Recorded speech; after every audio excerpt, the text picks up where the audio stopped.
बिस्मिल्लाहिर्रहमानिर्रहीम, अस्सलाम वालेकुम। जी न्यूज़ पर आप देख रहे हैं आपस की बात और मैं हूं मुनीफ फारूक। अजीब तमाशा है कि जब पाकिस्तान तहरीक इंसाफ हुकूमत में थी और तमाम पीडीएम ऑपोजिशन में थी, तो उस वक्त इल्जाम लगता था पाकिस्तान के एस्टेब्लिशमेंट पे कि सियासी इंजीनियरिंग की गई है, जिसके नतीजे में इमरान खान साहब आए। बहरहाल उसके हकायक सामने आए, फिर साबका आर्मी चीफ ने इस बात को एक्नॉलेज भी किया कि जो कुछ किया गया और जिस तरह से मुदाखलत हुई और उसका डिविडेंड किसने हासिल किया, उसका बेनिफिशरी कौन था, ये भी तारीख लिखेगी। बल्कि अब तो हकायक ऐसे हैं जो कि खुल के सामने आ चुके हैं।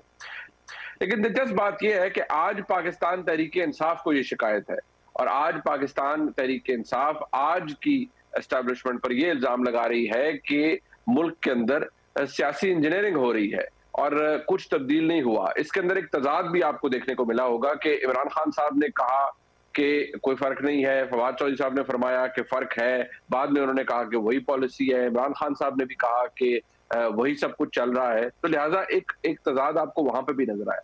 लेकिन इमरान खान साहब ने इसका इजहार बड़े खुलकर किया। साथ ही साथ अब क्योंकि जो एतमाद के वोट का मामला है पंजाब असेंबली के अंदर, आज आपको पता है कि तकरीबन 3 घंटे की ताखीर के बाद वो इजलास शुरू हुआ, तो वहां पर भी उस इजलास के एजेंडे में तरीके एतमाद के ऊपर वोट लेना शामिल नहीं था। वो कि लाहौर हाई कोर्ट का फैसला बाकायदा तौर पर उसके अंदर ये लिखा गया कि अगर बजाते खुद चीफ मिनिस्टर साहब वोट ऑफ कॉन्फिडेंस ले लेते हैं तो कोई भी हुक्म उन्हें नहीं रोकता कि वो अगर वोट ऑफ कॉन्फिडेंस लेना चाहते हैं। तो आज मुस्लिम लीग नून का पार्लिमानी पार्टी का इजलास हुआ, वहां पर ये इतलात सामने आई कि जो हुकूमती इत्तेहाद है पंजाब के अंदर, उसके 7 मेंबरान मुल्क से बाहर हैं और 7 से 8 ऐसे लोग हैं जो कि शायद चौधरी परवेज इलाही साहब को वोट ही नहीं देना चाहते एतमाद का। क्या उनका इख्तलाफ अपनी क़यादत से है या उनको चौधरी परवेज इलाही साहब से कोई शिकायत है? ये भी अपनी जगह एक सवाल है। लेकिन सियासी इंजीनियरिंग क्या है? क्या आज हो रही है? क्या अगर ये इल्जाम लगाया जा रहा है कि पाकिस्तान पीपल्स पार्टी के अंदर साउथ के अंदर लोग शामिल हो रहे हैं, पीपल्स पार्टी को मजबूत किया जा रहा है, तो ये किसी की आशीर्वाद से हो रहा है या ये सियासी मैन्यूवरिंग है जो कि हर जमात करती है खुद को मजबूत करने के लिए? क्योंकि अगर ये दलील आज मान ली जाए तो फिर इमरान खान साहब के वक्त भी ये दलील माननी पड़ेगी कि उन्होंने भी सियासी तौर पर लोगों को अपनी तरफ अट्रैक्ट किया। लेकिन आज क्या हो रहा है? इमरान खान साहब का शिकवा क्या है, जरा पहले सुन लीजिए। सबसे पहले तो हम चाहते हैं कि साफ और शफाफ इलेक्शन होंगे तो इस मुल्क के अंदर एक गवर्नमेंट आएगी। अगर पॉलिटिकल इंजीनियरिंग ना की गई, मुझे खौफ यह है कि हमारी बदकिस्मती से एस्टेब्लिशमेंट ने माजी से सबक नहीं सीखे। मुझे अफसोस से कहना पड़ता है आज हम पॉलिटिकल इंजीनियरिंग देख रहे होते हुए एमक्यूएम को इकट्ठा करना, बैप को पीपल्स पार्टी में धकेलना, बलूचिस्तान में, साउथ पंजाब के अंदर पीपल्स पार्टी को वो कॉल कर करके इनके आदमी कह रहे हैं कि जी पीपल्स पार्टी को मजबूत करें। यहां पंजाब के अंदर नून लीग की हुकूमत लेके आए, केपी के अंदर और गेम चल रही है कि कहीं ना कहीं तहरीक इंसाफ को किसी तरह कमजोर किया जाए, कोई पॉलिटिकल इंजीनियरिंग की जाए जिसका मुझे अभी मकसद ही नहीं समझ आ रहा। अगर ये पॉलिटिकल इंजीनियरिंग करके कमजोर सा सेटअप लेके आना है तो वो तो वैसे ही मुल्क को संभाल नहीं सकता। कोई पॉलिटिकल इंजीनियरिंग खुदा के वास्ते ना करें। ये जो हमारे मुल्क में एस्टेब्लिशमेंट ने पॉलिटिकल इंजीनियरिंग की है, पीछे उठा के देखें कितना नुकसान पहुंचा है पाकिस्तान। शॉर्ट टर्म गेन्स के लिए लॉन्ग टर्म डिजास्टर हुआ इसका। इमरान खान साहब आज खुदा का वास्ता दे रहे हैं और जारी बात है ये दुहाई वो किसी सियासी कुव्वत को नहीं दे रहे, वो इस पाकिस्तान के एस्टैब्लिशमेंट को दे रहे हैं। उन्होंने कहा कि एस्टैब्लिशमेंट अगर पॉलिटिकल इंजीनियरिंग करती है तो उसके बहुत बुरे नताइज होते हैं। ये बात हकायक के साथ दुरुस्त साबित होती है क्योंकि जो पॉलिटिकल इंजीनियरिंग की गई 2016, 17 और फिर 18 के अंदर उसका डिविडेंड सामने आया, वो सबके सामने है। और जिस तरीके से की गई, अलाउ मी टू से, जिस भोंडे और नंगे तरीके से की गई, वो भी सबको पता है कि वो कैसे हुआ, कौन उसका बेनिफैक्टर था, यानी फायदा देने वाला कौन था, उसका फायदा लेने वाला कौन था। ये भी अब कोई ढकी छुपी बात नहीं है। लेकिन ये बात कह देना कि इमरान खान साहब की बात बिल्कुल ही किसी शवायद के बगैर होगी, ये बात समझ में इसलिए नहीं आती कि जिस तरह एमक्यूएम की इकट्ठा करने के लिए तमाम धड़ों को गवर्नर सिंध एक टास्क लेकर चल रहे हैं। अब वो टास्क खुद साख्ता है या उसके अंदर कुछ और फैक्टर्स हैं, वो भी एक अपनी जगह एक बहुत ऐसा मामला है जिसके ऊपर बहुत कुछ कहा जा सकता है। लिहाजा इमरान खान साहब का गिला अपनी जगह मौजूद है। चौधरी परवेज इलाही साहब ने कहा कि हम वोट ऑफ कॉन्फिडेंस अभी नहीं लेंगे, 11 के बाद फैसला होगा अदालत के अंदर क्या होगा। बाद में 11 तारीख के लिए, 11 जनवरी के लिए अदालत ने नोटिस इशू किए हुए हैं वफाक को भी, यानी अटॉर्नी जनरल पेश होंगे और नए अटॉर्नी जनरल है वो पेश होंगे। और वो अदालत की इसमें मुआवनत करेंगे कि जो गवर्नर का खत था वो आइन के मुताबिक था या नहीं था। उस दिन कोई फैसला शायद नहीं होगा, ना ही होने जा रहा है, और क्योंकि कॉम्प्लेक्स मैटर है उसके ऊपर अदालत ने उसके ऊपर मुआवनत तलब की है तमाम जगहों से, और अदालत शायद उसके ऊपर एक डिटेल्ड जो समाअत है उसके बाद ही कोई फैसला सुना पाएगी। लेकिन परवेज इलाही साहब क्यों नहीं लेना चाहते वोट ऑफ कॉन्फिडेंस? अब परवेज इलाही साहब, क्या कोई इख्तलाफ है पाकिस्तान तहरीक इंसाफ से या नहीं? परवेज इलाही साहब क्या फरमा रहे थे, सुनिए। आपको क्या जल्दी है वोट की? जरूरत तो मुझे है यार, को अकल की बात समझो पहले। देखो मैं आपको बताऊं, देखो जो गवर्नर ने आर्डर दिया है हम उसके आर्डर को मानते नहीं है, वो तो इलीगल आर्डर है। तो अगर हम मान लेंगे तो इसका मतलब है कि उसमें सारी कमी हमारी है, और जो गवर्नर चाहता है इलीगल आर्डर करके उसको हम कंफर्म कर दें, ये नहीं हो सकता। हमें कोई जरूरत नहीं है। परवेज इलाही साहब समझते हैं कि हमें कोई जरूरत ही नहीं है एतमाद का वोट लेने की। बहरहाल इसका फैसला अदालत करेगी। आज ख्वाजा साद रफीक साहब ने कह दिया है कि अगर ये नहीं करेंगे तो फिर हम सुप्रीम कोर्ट जाएंगे, लेकिन वो भी कानूनी तौर पर गलत इसलिए बात है कि अभी तो लाहौर हाई कोर्ट के अंदर समाअत चल रही है, एक इंटरिम सा मामला चल रहा है, तो उसके खिलाफ आप कैसे सुप्रीम कोर्ट में जा सकते हैं? जब तक लाहौर हाई कोर्ट से एक मामला खत्म नहीं हो जाता, आप किसी भी इंटरिम रिलीफ के खिलाफ कानूनी तौर पर सुप्रीम कोर्ट नहीं जा सकते। ये भी बात शायद हकायक से और कानून के बिल्कुल मुताबिक नहीं है, शायद इसमें भी उनको रहनुमाई की जरूरत होगी। बहरहाल अपने मेहमानों का तारुफ करवाते हैं। हमारे साथ मौजूद हैं जनाब मियां जावेद लतीफ साहब, वज़ीर हैं पाकिस्तान मुस्लिम लीग नून से ताल्लुक है। मियां साहब आपका बहुत शुक्रिया। हमारे साथ मौजूद हैं जनाब अतर काज़मी साहब, हमारे भाई हैं और बड़ा बेहतरीन तज्जिया उनसे हम हासिल करते हैं, और साहब आपका बहुत शुक्रिया। जनाब मोहसिन बेग साहब हमारे साथ मौजूद हैं, मुल्क के मुमताज सहाफ़ी हैं, तज्जिया निगार हैं और काफी वेल कनेक्टेड हैं। बहुत से ऐसे मामलात हैं जिनके बारे में उन्हें खासा इल्म है और हम उनसे हमेशा रहनुमाई लेते हैं। सबसे पहले मैं, क्योंकि बेनिफिट कर रही है हुकूमत, तो मियां साहब की जमात तो जारी बात है आज वो देख रहे हैं, शायद किसी वक्त गंगा और तरह बहती थी, अब और तरह बह रही है। तो मियां साहब को की जमात को तो शायद उसका फायदा हो रहा है, क्योंकि वो मुफ्ती इत्तेहाद के अंदर सबसे बड़ी जमात है। लेकिन अतर काज़मी साहब, इमरान खान साहब का ये कहना कि सियासी इंजीनियरिंग हो रही है, क्या ये बात ऐसी है कि, क्योंकि मैंने तो कहा अगर हम आज उनकी दलील मान लेते हैं कि सियासी इंजीनियरिंग हो रही है तो फिर हमें पहले की दलील भी माननी पड़ेगी, लेकिन आज अगर हम दलील नहीं मानते और ये कहते हैं कि नहीं ये तो सियासी गठजोड़ है, तो फिर इमरान खान साहब के वक्त भी सियासी गठजोड़ हुआ होगा, उस वक्त भी कुछ ऐसे हुआ होगा। तो क्या सियासी इंजीनियरिंग आपके नजदीक हो रही है? देखें, ऑब्वियसली बहुत सारी चीज़ें मुनीब साहब ब्लैक एंड वाइट में नहीं होती। जिस तरह आपने कहा कि खान साहब के दौर में भी इस तरह की खबरें आती रहीं, और जो मोज़ेज़ पीडीएम की क़यादत थी वो 3 साल यही इल्ज़ामात लगाते रहे जब तक उनकी वोट ऑफ नो कॉन्फिडेंस कामयाब नहीं हुआ। उस पॉइंट तक वो टीवी पे आके, बल्कि जियो पे भी आके, डिफरेंट चैनल्स पे आके ये कहते रहे कि जब तक इस्टेब्लिशमेंट नहीं चाहेगी वोट ऑफ नो कॉन्फिडेंस कामयाब नहीं हो सकता। तो पहले तो वो लोग इल्ज़ामात लगाते रहे, अब खान साहब इल्ज़ामात लगाते रहे। बाकी अब इस वक्त वाक़यात और हालात क्या हैं, जिस तरीके से MQM इकट्ठी हो रही है, बलोचिस्तान के अंदर जिस तरह हलचल है, दीगर जगहों साउथ पंजाब के अंदर जो बहुत सारी चीज़ें हैं, उनको देख के ये तासुर मिलता है कि कोई ना कोई कुव्वत कहीं ना कहीं मुतहरिक है, और ये इल्ज़ाम लगाती है पाकिस्तान तहरीक इंसाफ कि जनाब ये लोग पॉलिटिकल इंजीनियरिंग कर रहे हैं। अब खान साहब भी इल्ज़ाम लगा रहे हैं जिस तरह आपने फरमाया, और वो भी लगाते रहें। अब इसका हतमी फैसला किस तरह हो सकता है? हतमी फैसला इसका एक आसान तरीका ये है कि खान साहब आए थे इंजीनियरिंग के जरिए, अवाम की तायद उनको हासिल नहीं थी, अब खान साहब इनके ऊपर इल्ज़ाम लगा रहे हैं। इलेक्शंस आप करवा लें, फ्रेश साफ और शफाफ इलेक्शंस हो तो पता चल जाएगा कौन इंजीनियरिंग के जरिए आया था और किसको अवाम की तायद हासिल है। अच्छा, ये बात अपनी जगह आपकी अतर काज़मी साहब है, बट मोहसिन बेग साहब, क्या, क्योंकि ये बड़ा देखिए एक चेंज ऑफ कमांड हुई और बिल्कुल रिसेंट हुई, आप बखूबी वाकिफ हैं, और एक शायद जाते जाते साबका आर्मी चीफ ने कुछ कहा कि शायद पैराडाइम शिफ्ट है, कि यह फैसला किया है इदारे ने कुल्ली तौर पर कि तमाम हर तरह की सियासत से दूर रहा जाएगा। लेकिन इमरान खान साहब आज ये कह रहे हैं कि नहीं ये सब हो रही है और खुदा का वास्ता अदा कीजिए। तो वो तो अब वास्ते तो देने पर आ गए हैं, जारी बात है, वास्ते तो वो बहुत सी जगह दे रहे हैं, बल्कि दुआई भी दे रहे हैं। शायद इसकी एक वजह ये भी है कि उनकी कुर्बत अभी तक नई फौजी क़यादत से नहीं है और उनका कोई मामला दुरुस्त नहीं हुआ, तो इसलिए शायद वो एक सियासी डेस्परेशन या एग्रेशन भी उनका बातों में नजर आता है। लेकिन क्या आज पाकिस्तान में सियासी इंजीनियरिंग हो रही है? नए इत्तेहाद को बनाने के लिए कुछ गैर सियासी कुव्वतें भी इन्वॉल्व हैं आपके नजदीक? बहुत शुक्रिया मनीप। बेसिकली मैं आपको बता दूं कि जो सारी जहां से ये बात निकली है वो MQM और बलूचिस्तान में जो बाप पार्टी थी, वो लोग जहां जा रहे हैं पीपल्स पार्टी में या मुख्तलिफ जो पीपल्स पार्टी में नेचुरली नहीं जाएंगे, उनके ओपोनेंट्स किसी और पॉलिटिकल पार्टी में चले जाएंगे। ये होता है हर इलेक्शन में, इलेक्शन से पहले। जहां तक पॉलिटिकल इंजीनियरिंग किसी खुफिया हैंड कर रहा है या कोई खुफिया इदारा कर रहा है, मैं ये बड़े वसूख से कह सकता हूँ कोई ऐसी बात नहीं है। उसकी वजह यह है कि जो बाप पार्टी थी बलूचिस्तान में, वो पहले किस तरह बनी, उसके सर पे किसका हाथ था, उनका बाप कौन था। अब इन्होंने हमारे जो एस्टेब्लिशमेंट है, इन्होंने उनको कहा कि आप आज़ाद हैं, आपने पॉलिटिकल फैसले खुद कीजिए।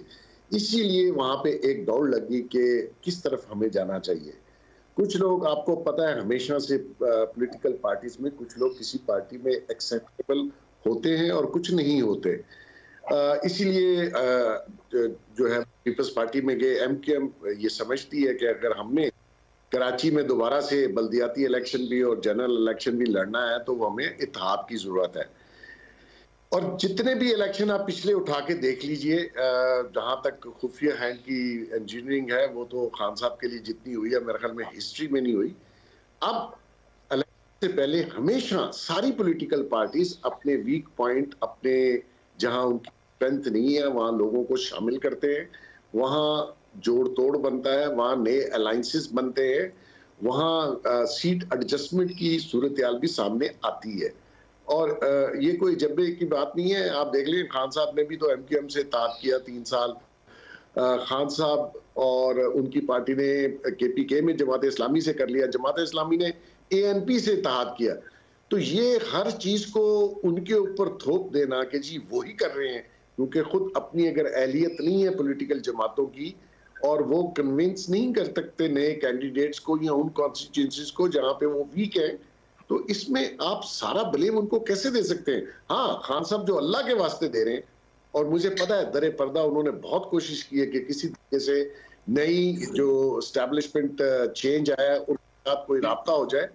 मैं ये समझता हूँ, आप देख लेंगे आने वाले दिनों में वो न्यूट्रल करना चाहते हैं वो। और ये जो परवेज इलाही साहब है, ये भी तो यहाँ घूम के गए। इन्होंने भी वही सवाल डाला था जो इन्होंने बाजवा साहब के साथ डाला कि हमें जरा गाइड कर दें। तो ऐसी सूरत हाल में सारा ब्लेम देना, आप अपना पॉलिटिकल जो है वो स्टंट रखें। हाँ, एक ही बात कहते हैं, इलेक्शन करवा दें भाई। इलेक्शन अगर फर्ज करें करवा देते हैं और आप नहीं जीत पाते, 2/3 मेजॉरिटी नहीं लाते, तो खान साहब ने फिर भी ये इल्जाम लगाना है। तो आज इलेक्शन हो 3 महीने बाद या फिर उसके 8 महीने बाद, तो फर्क क्या है? ठीक है, बट मियां जावेद लतीफ साहब, आप क्योंकि एक आपकी सियासी स्ट्रगल या आप एक जेन्युइन पॉलिटिकल वर्कर के तौर पर भी आप हल्के की सियासत करते हैं, और मैंने आप खैर अपनी जमात के अंदर भी अपनी जमात की कई दफा ऑपोजिशन कर देते हैं, आपका मौकफ बड़ा दो टोक होता है। लेकिन मुझे ये बताइएगा, आप इस बात के बड़े मुखालिफ रहे हैं कि गैर सियासी मामलात या गैर सियासी कुव्वतों का सियासत के अंदर ताल्लुक नहीं होना चाहिए, लेकिन आज जो जमात ऑपोजिशन में है, बेशक वो उनको फायदा रहा या उन्होंने माजी की एस्टैब्लिशमेंट से बहुत फायदे भी हासिल किए, सब कुछ हुआ, लेकिन आज इमरान खान साहब दुहाई दे रहे हैं और तकरीबन वहां पर एक कैफियत ऐसी है कि रोना धोना है कि भाई खुदा का वास्ता है सियासी इंजीनियरिंग ना कीजिए, और वो आज की एस्टैब्लिशमेंट से कह रहे हैं और जो कुछ हो रहा है वो आपके सामने है। क्या इमरान खान साहब की ये दुहाई दुरुस्त है? और जो फिर अतर काज़मी साहब ने बात की है कि भाई इसका वाहिद हल ये है कि एस्टैब्लिशमेंट सियासत से उन्होंने कहा है हम दूर रहेंगे, बिल्कुल दूर रहे, आप इलेक्शन करवा दीजिए। अगर इमरान खान साहब को पब्लिक सपोर्ट होगी तो इलेक्शन में आ जाएंगे, नहीं होगी तो पता चल जाएगा। मुनीब साहब, शुक्रिया आपका। और आपने जैकेट बड़ी अच्छी पहनी है और वापसी पे साथ ही लाएं, वहीं ना रहने दें, और अच्छे लग रहे हैं आप। मगर अच्छी फ़ज़ा में बैठ के इतनी सख्त सवालात और गुफ्तगू शायद आपको सूट ना करे, हमें तो सूट कर रही है।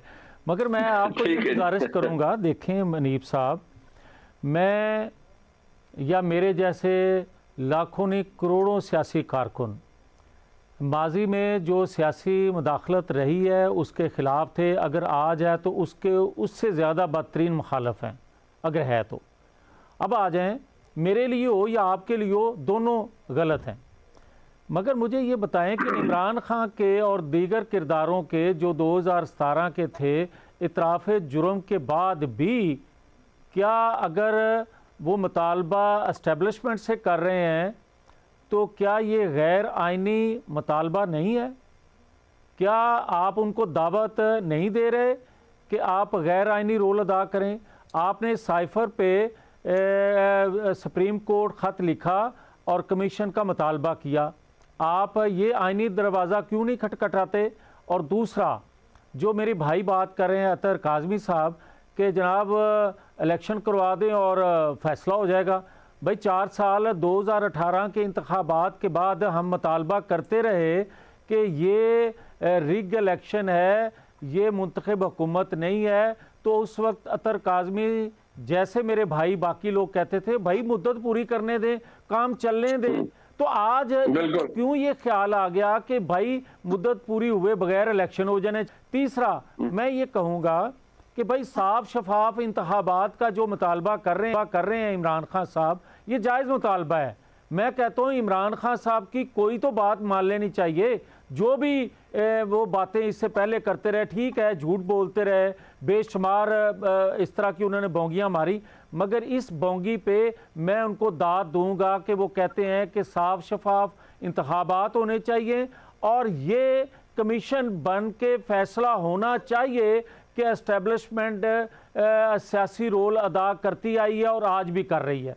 फिर इस पे इस तरह करते हैं। नहीं, बट मियां साहब इमरान खान साहब तो फौरी इंतखाब का सर कहते हैं, साथ वो आज कह रहे हैं कि भाई पीपल्स पार्टी को मजबूत किया जा रहा है, साउथ के अंदर क्या हो रहा है, एमक्यूएम को इकट्ठा करने के लिए, सिर्फ पीटीआई को रोकने के लिए सिंध के अंदर, कराची के अंदर ये सब कुछ हो रहा है। तो वो तो कह रहे हैं, गला फाड़ फाड़ के कह रहे हैं कि भाई आज ये सियासी इंजीनियरिंग हो रही है और खुदा का वास्ता दे रहे हैं कि ना कीजिए। तो मैं तो आपसे पूछ रहा हूं कि मियां साहब आप खरी बात करते हैं, आपको कुछ होता हुआ नजर आ रहा है या नहीं नजर आ रहा? मनीफ फारूक साहब, नाले चौपड़ियां नाले दो इस तरह तो ना करो। मैं ये कहता हूं कि आप एक बात पे पहले फैसला कर लेना कि एस्टेब्लिशमेंट की इन्वॉल्वमेंट है या नहीं, उसके बाद इलेक्शन की बात कर लेते हैं।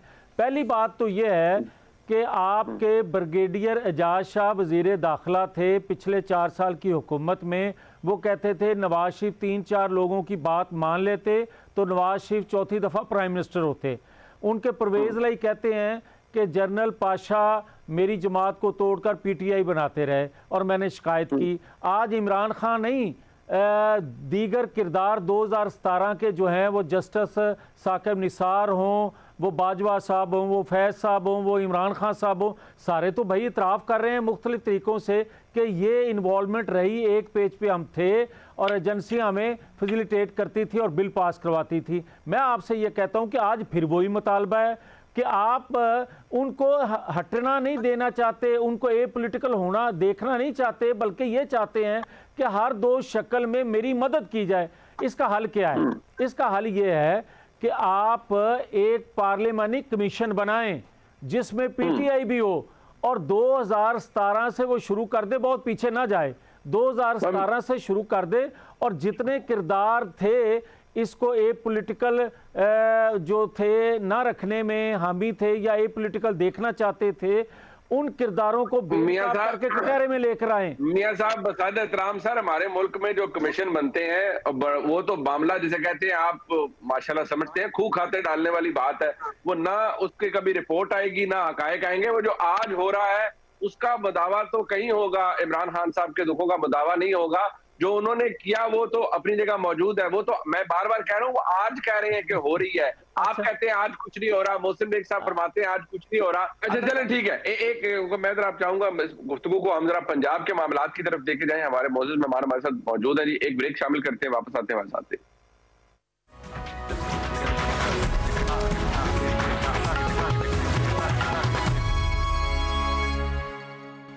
एक बार फिर आपको खुशामदीद कहते हैं। पंजाब असेंबली का इजलास तकरीबन 3 घंटे की ताखीर के बाद शुरू हुआ। नारेबाजी हुई। राना सनाउल्लाह साहब मेहमान गैलरी के अंदर मौजूद थे, वफाकी वज़ीर दाखिला है, उनके खिलाफ नारेबाजी हुई। लेकिन आज के एजेंडे के अंदर जो एतमाद का वोट है वो लेने के लिए कोई चीज शेड्यूल नहीं थी। बट अतर काज़मी साहब, ये जो एक अगर हम इसको थोड़ा वैल्यूएट करें कि ये जो तब्दीली आई है स्टांस के अंदर क्या ये राइटिंग ऑन द वॉल को देखा गया है कि भाई नंबर पूरे नहीं है हुकूमती इत्तेहाद के पास, इसीलिए शायद चौधरी परवेज इलाही साहब का मौकफ उसको माना गया है? इमरान खान साहब कहते थे कि नहीं हम उससे पहले ले लेंगे, 11 तारीख से पहले एतमाद का वोट ले लेंगे, अब नहीं ले रहे। और आप चौधरी साहब फरमा रहे हैं कि गवर्नर का खत था वही सिरे से गलत था, उसका फैसला तो अब 11 तारीख को अदालत ने नोटिस इशू किए हैं, वहां पर अदालत की मुआवनत होगी और फिर शायद कुछ दिनों में उसका मामला अपने मंतकी अंजाम तक पहुंचेगा। लेकिन ये जो चेंज ऑफ हार्ट है या चेंज ऑफ स्टांस है, क्या ये इस बात की निशानदेही करता है कि फिर फैक्ट है कि तमाम जो हुकूमती इत्तेहाद है वो इकट्ठा नहीं है पंजाब के अंदर और एतमाद के वोट के लिए 186 मेंबरान जनाब चौधरी परवेज इलाही साहब के पास मौजूद नहीं है? मियां साहब ने कहा कि इलेक्शंस हम क्यों कराएं, बिल्कुल उन्होंने दुरुस्त फरमाया, इलेक्शंस अपने टाइम पे होते हैं। तो यही मैं मुतालबा कर रहा था कि जो इस्लामाबाद के इलेक्शंस थे वो जो आपने नहीं होने दिए वो तो सारे कम से कम आप होने देते ना। और तीसरी छोटी सी चीज देखें, जो मियां साहब एक कमीशन का मुतालबा कर रहे हैं, ये नून लीग का एक जो फैक्शन है वो इदारे को टारगेट करना चाहता है, जनरल बाजवा को टारगेट करना चाहता है, जनरल फैज को टारगेट करना चाहता है, जिस तरह उन्होंने मुशर्रफ साहब को टारगेट किया था। और नून लीग के अंदर दूसरा फैक्शन ये चीज नहीं चाहता। तो इमरान खान तो कभी भी इस कमीशन पे नहीं मानेंगे। ये सारी जमातें मिल के बैठी हुई हैं, ये कमीशन बना ले, खड़ा कर दें, सारे जर्नैलों को बुला लें, उनसे पूछ लें कि भाई आपने 2018 में क्या किया था, तो ये बनाए ना। इनको किसने रोका हुआ है? इक्तदार आपके पास है, हुकूमत आपके पास है, असेंबली में करारदाद पेश कर दें मियां साहब कल कि जनाब फौज का जो किरदार था 2018 के इलेक्शंस में उसके ऊपर कमीशन बनाया जाए। किसने रोका हुआ है? तो सारी जमातें तो इकट्ठी हैं। जहां तक पंजाब का ताल्लुक है, देखें पंजाब के अंदर पिछले वीक ही मेरी खान साहब से मुलाकात हुई। इसमें कोई शक नहीं है कि पीटीआई के 2-3 लोग ऐसे हैं जिसको उनको भी खदशा है जमात को कि वो वोट नहीं देंगे। मुझे लगता है कि परवेज इलाही साहब के लिए भी ये ब्लेसिंग इन डिस्गाइज है। उनकी भी ख्वाहिश यही है कि असेंबली ना ही टूटे, तो वो इसको अदालत में लेके जाएंगे और अदालत खेलेंगे और उससे उनका इक़्तिदार तो चलता रहेगा। तो मेरे ख्याल में ये सूट करता है उनको, परवेज इलाही साहब को, इस वजह से ये चेंज ऑफ हार्ट मुझे नजर आ रहा है। अच्छा, आपको लगता है कि सूट करता है? बट मोहसिन बेग साहब, ये जो अभी गो के हम उस टॉपिक को पहले डिस्कस कर चुके हैं, लेकिन अगर इन दोनों चीजों को रिलेट करें, क्योंकि इमरान खान साहब है कि ये जो एतमाद का वोट है इसके ऊपर भी सियासी इंजीनियरिंग हो रही है। यानी जो लोग हैं उनको किसी को कहा जा रहा है 7 लोगों के लिए वोट नहीं देना, वो गैर हाजिर होंगे। कुछ लोग मुल्क से बाहर हैं, शायद उनके आने में भी उनको कहा जा रहा है कि भाई आप वापस ना आए। तो पॉलिटिकल इंजीनियरिंग तो हो रही है। साथ ये बात वैलिड है। अब आपने तो बड़ा दो टोक कहा कि ये ग्राउंड रियलिटी है कि भाई इक्तदार के अंदर आप हैं, आप मकबूल हैं, लेकिन अगर आप एस्टैब्लिशमेंट से लॉगर हेड्स हैं तो आप इक्तदार नहीं चला सकते। उसका टेस्टमेंट हमारे सामने है कि 2016 में 2 तिहाई अक्सरियत की मियां नवाज शरीफ की हुकूमत थी। मामलात जब खराब हुए, पैनमा आया एक के बाद एक, और किस नहज पर जाकर मुस्लिम लीग नून की हुकूमत खत्म हुई और बिल्कुल ही फारग हो गए बाद में। तो ये ग्राउंड रियलिटी तो है, लेकिन फिर ये उस बात की नफी करता है बकौल अतर काजमी साहब की कि भाई ये फिर ए पॉलिटिकल ना कहें, फिर तो स्टेक होल्डर है आप पूरे मामले के अंदर। अच्छा, मैं मुनीब साहब थोड़ी सी करेक्शन कर दूं। मैं जिस तरह फ्लो में कह रहा था, बेसिकली मेरे कहने का मकसद यही था कि अगर आप आर्मी के साथ, एस्टेब्लिशमेंट के साथ अपनी लड़ाई को इस नहज पे ले जाएं तो आप सरकार नहीं चला सकते। मेरे कहने का मकसद ये था। हाँ, लाने वाली बात जो थी, हिस्ट्री में बिल्कुल ऐसा बहुत दफा हुआ कि एस्टैब्लिशमेंट ने किसी ना किसी को फेवर जरूर की और इमरान खान को हद से ज्यादा की। मैं इन्वॉल्व था। और जहां तक बात है इनकी कि पॉलिटिकल इंजीनियरिंग खान साहब बार बार जो फरमा रहे हैं, ये तो अपनी पार्टी के अंदर भी इन्होंने जनरल फैज साहब से मदद लेके सबको डरा धमका के रोका हुआ था और जितने बिल थे वो भी उन्हीं से के जरिए पास करवा रहे थे। ये मैंने कभी किसी पॉलिटिकल पार्टी में नहीं देखा। और मैं आपको बता रहा हूँ, मेरा 38 इयर्स का एक्सपीरियंस है। ये 10वीं 12वीं गवर्नमेंट मैंने देखी है और मैं अल्हम्दुलिल्लाह पॉलिटिकल चीज़ों को समझता हूँ। जहाँ तक शोर डाला हुआ है, मैं आपको ये अभी बता रहे हैं कि मिल के आए हैं। मुझे मुनीब, जब बिलावल भुट्टो ने इनको कहा ना ये सिलेक्टेड का लफ्ज जो आया था कि सिलेक्टेड प्राइम मिनिस्टर है, तो मुझे याद है मैं बाहर से आया तो मुझे खान ने पूछा कि सिलेक्टेड के जो नया लफ्ज है ये कैसे आ गया। तो मैंने कहा जनरल फैज की वजह से है। वो इसलिए है कि जनरल फैज सबको बताता है कि ये सारे काम हुकूमत के मैं कर रहा हूँ, क्योंकि ये तो 4 घंटे प्राइम मिनिस्टर था और उसके बाद ये किसी को मिलता नहीं था इमरान खान। तो मकसद ये है कि आपने जितना उन पे डिपेंड किया हुआ है खान साहब ने माजी पे, उनको वो चीज तो दोबारा मैसर एस्टेब्लिशमेंट से नहीं आएगी। एस्टेब्लिशमेंट इस वक्त, मैं आपको सही कह रहा हूं, न्यूट्रल है। वो कोई, हाँ, वो उनके जितने भी पुराने धंधे थे वो उन्होंने बंद कर दिए पॉलिटिकली, और वो सबको कह रहे हैं आप अपना अपना रास्ता खुद तलाश करें। अब इनको ये लग रहा है कि खुद जब उन्होंने रास्ता तलाश किया और वो मुख्तलिफ पॉलिटिकल पार्टीज के साथ अलायंसेस बनने शुरू हुए, आपको किसने रोका? आप क्यों ना अलायंसेस बनाएं? आप भी बनाएं। आप जाएं एमक्यूएम के पास, उनको राजी करें। आप जाएं एएनपी के पास, आप जाएं बलोचिस्तान, ओपन मार्केट है इस वक्त, कैंडिडेट ओपन है। आप जाके जिसको पकड़ सकते हैं, कन्विंस कर सकते हैं, ला सकते हैं, लाएं, किसी ने नहीं रोका। ये एक गलत फहमी है कि कोई शख्स कह रहा है कि जी आप पीपल्स पार्टी में जाएं या नून में जाएं। मैं गवाह हूं, मुझे 10 लोगों ने कहा जी हमारा कोई रास्ता तय्यन दे दें। मकसद ये है कि आप समझते हैं कि आप इतनी बड़ी, इतनी पॉपुलर पार्टी है, हालांकि ये जब इलेक्शन होगा मुनीब, ये शो संभाल लीजिएगा, इसकी पॉपुलैरिटी की जो गलत फहमी है वो भी निकल।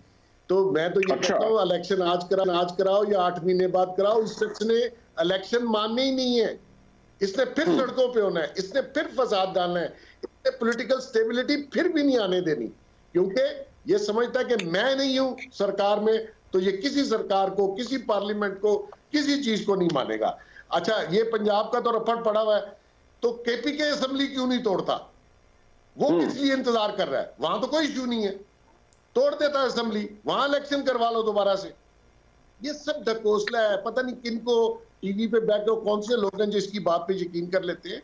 He is politically zero minded. इसकी सोच अपने से शुरू होकर अपने तक खत्म होती है। ये कोई पार्टी के लिए नहीं है, ये तो चाहता है मेरी डायनेस्टी बन जाए।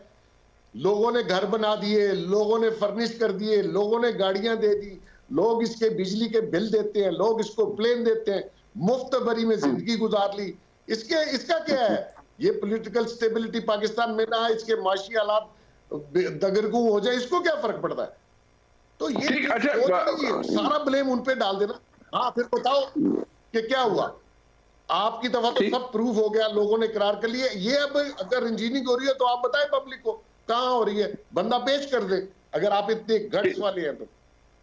अच्छा, ये जो आपकी गुफ्तगू है, एक लाइन मुनीब भाई, जस्ट वन लाइन मुनीब भाई, फर्स्ट लाइन, वो कामरान टसूरी जिनको सेनेट के टिकट नहीं दिया गया, उसके ऊपर एमक्यूएम टूट गई, वो जिस तरीके से गवर्नर बने, अब वो कामरान टसूरी सारी एमक्यूएम को इकट्ठा कर रहे हैं। तो मसला ये है कि अवामी शऊर की हम कितनी तौहीन करेंगे?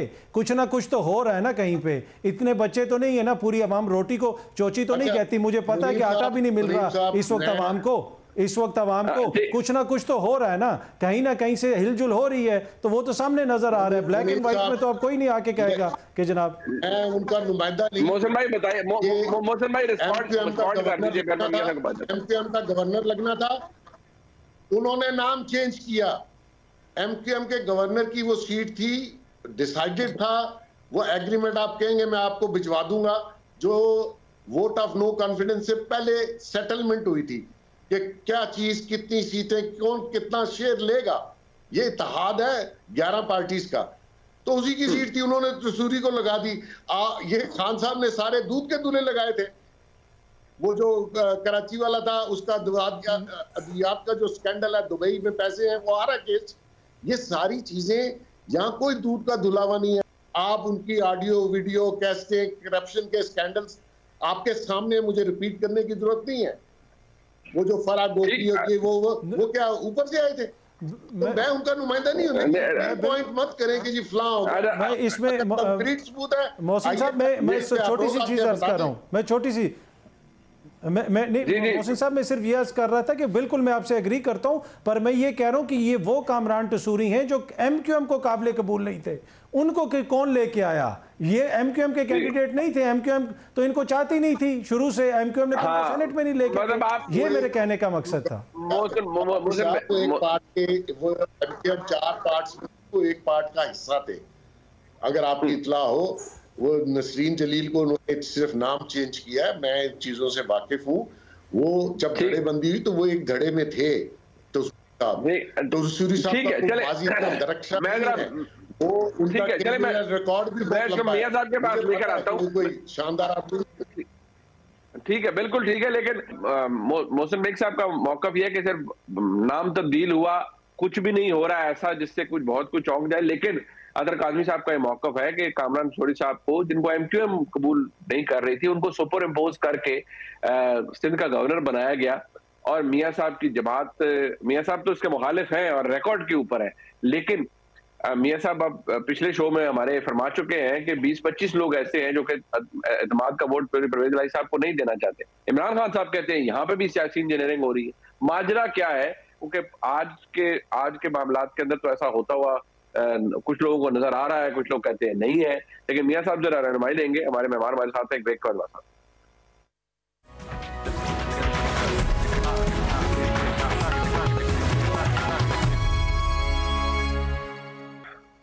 पाकिस्तान के लिए अच्छी खबरें भी हैं। इस्लामिक डेवलपमेंट बैंक ने $4.2 बिलियन कंफर्म किया है और ये तकरीबन 3 साल के अरसे के अंदर मिलेगा। और कुछ प्लेजेस है, वज़ीर आज़म जिनीवा में मौजूद हैं, एक मुश्तरका सरबराही कर रहे, कॉन्फ्रेंस की होस्ट कर रहे उसे। और पाकिस्तान का जो मुकदमा है रीबिल्डिंग के हवाले से, सैलाब की तबाहकारियों के बाद, उसको प्लेज कर रहे हैं, उसको एडवोकेट कर रहे हैं।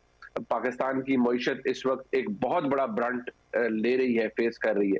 ये हालात अपनी जगह क्योंकि जुड़े हुए हैं पाकिस्तान की सियासी इंस्टेबिलिटी के साथ। मियाँ साहब, पंजाब के अंदर जो हुआ है, ये जो चौधरी परवेज इलाही साहब का मौकफ तब्दील हुआ है एतमाद के वोट के हवाले से, ये जो आपकी खबर थे उसकी कलई मामलात खुल रहे हैं कि जो लोग नहीं देना चाहते साथ, वो खुद ही नहीं देना चाहते, या जो इमरान खान साहब कह रहे हैं कि यहाँ पर भी नई सियासी इंजीनियरिंग हो रही है इसलिए एतमाद का वोट नहीं देना चाहते चौधरी परवेज इलाही साहब?